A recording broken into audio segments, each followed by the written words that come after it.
Salman Rushdie's attacker found guilty of aiding a foreign terror group. In August 2022, Hadi Muttar rushed onto the stage of a literary retreat in western New York and stabbed the author Salman Rushdie more than a dozen times. Rushdie survived the attack but was left with severe nerve damage and blind in his right eye. Muttar, then 24, was later convicted in state court of attempted murder and sentenced to 25 years in prison. On Wednesday, a federal jury in Buffalo returned a guilty verdict on charges of providing material support to a terrorist group and committing an act of terrorism that crossed national borders. The jury deliberated for just 2 hours before reaching the decision, which means Muttar could spend the rest of his life in prison. His sentencing is scheduled for November. In the courtroom, Muttar showed little reaction, keeping his head lowered as his chair swayed gently from side to side.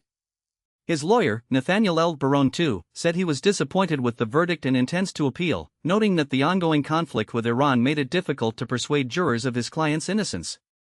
The trial, which lasted 1 week, focused not on whether Muttar attacked Rushdie, there was no dispute about that, but on his motives.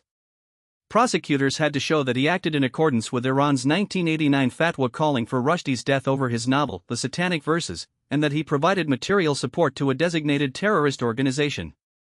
They presented Muttar's personal notebooks, which contained repeated statements such as "We need to kill him ASAP, finally get this over with," and "beginning of jihad."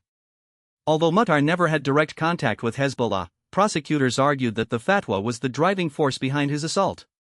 The defense countered that Muttar's motives were personal and religious, not directed by any foreign group.